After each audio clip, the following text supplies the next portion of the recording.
BT शुरू करते हैं। गाबा सर, क्या चुनेंगे आप मंडे के लिए, बीटीएसटी या एसटीबीटी? BTST simple. मेरे ख्याल से स्टॉक जो पसंद है मुझे इस वक्त वो है जेएसडब्ल्यू स्टील। ट्रेड कर रहा है 982, स्टॉप लगाना चाहिए 972 का, 10 रुपए का। टारगेट नियर टर्म के 1000 के होने चाहिए, ये लक्ष्य होना चाहिए BTST JSW steel. JSW steel, Manas आप क्या ट्रेड कैरी करेंगे? तो देखिए, सबसे स्ट्रांग अगर सेक्टर की बात करें तो डेफिनेटली वो मेटल ही है। तो टाटा स्टील, जहां पर स्टॉक ने आज अपने 50 डे मूविंग एवरेज को ब्रेक किया है, हायर टॉप्स हायर बॉटम्स का ट्रेंड कंटिन्यू किया है, वहां पर खरीदारी करेंगे। तो टाटा स्टील के फ्यूचर में खरीदारी करेंगे। स्टॉप लॉस 136.90, 136.90 के स्टॉप लॉस से यहाँ पर खरीदारी करने की राय रहेगी। और 143.50, 143 रुपए 50 के टारगेट सेट करने हैं टाटा स्टील के फ्यूचर में। तो दूसरा भी मेटल पैक से ही टाटा स्टील, जेएसडब्ल्यू स्टील, गाबा सर के पिक, मानस जी की टाटा स्टील। अब रचना जी आप बताइए, BTST STBT?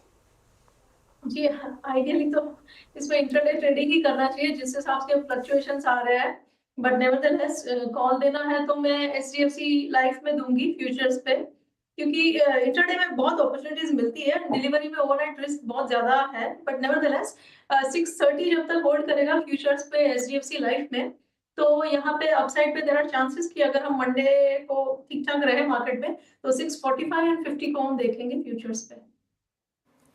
Okay, Rajesh Satpute जी आपका ट्रेड क्या होगा? वीरेंद्र जी देखिए, मैं परसिस्टेंट को लेके जाऊंगा। मुझे लगता है बहुत ही एक डिसेंट कंसोलिडेशन हो रहा है ये, और ये जो 6200 का लेवल है, हमने देखा कल भी देखा, परसों भी देखा, 6200 को इसने अच्छी खासी रिस्पेक्ट दी है। तो मुझे लगता है हमारा स्टॉप लॉस डिफाइंड है यहाँ पे। तो 6190 के स्टॉप लॉस के साथ परसिस्टेंट टेक्नोलॉजी लेके जाइए। इसका बीटीएसटी का टारगेट होगा 6350 से लेके 6400।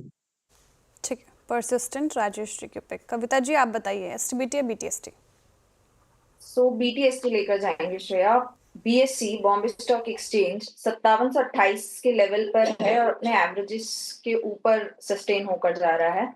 So for the price target of 5900, 6000 के प्राइस टारगेट के लिए आप बीएससी लेकर जा सकते हैं। 5630 का स्टॉप लॉस मेंटेन करें। ओके, राजेश अग्रवाल जी आपका ट्रेड क्या रहेगा नेक्स्ट वीक के लिए? वीरू जी, बीएससी होता, कविता जी ले गई। आपको पता ही है, मैं तो हर बार बीएससी लेके चला जाता हूँ और अभी भी अच्छा लग रहा है।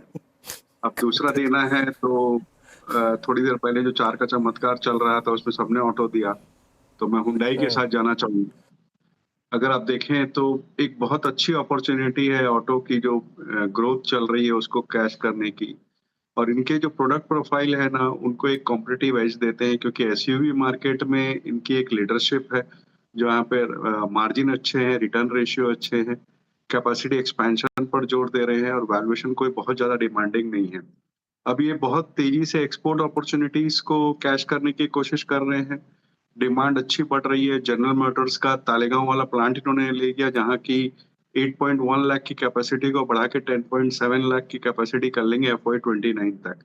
32,500 करोड़ के आसपास का केपेक्स अनाउंस किया हुआ है, जो पूरी तरीके से इंटरनल एक्वेल से होगा। और पिछले दिनों इन्होंने क्रेटा में भी ईवी लॉन्च करी है, जो कि बाजार ने बहुत अच्छी तरीके से लिया है। मुझे लगता है कि यहाँ पे ध्यान देना चाहिए। कम से कम 6 महीने से 9 महीने का आप समय अवधि रखें और एक अच्छी उम्मीद की जा सकती है। और जिस तरह की मूवमेंट हो रही है, उसे लगता है मुझे अगले हफ्ते तक यहाँ से करीब 3-4% की बढ़त तो आराम से मिल सकती है। बट मेरा फिर यही कहना होगा कि इसे डिलीवरी की तरह लें और 6-9 महीने के लिए रखें।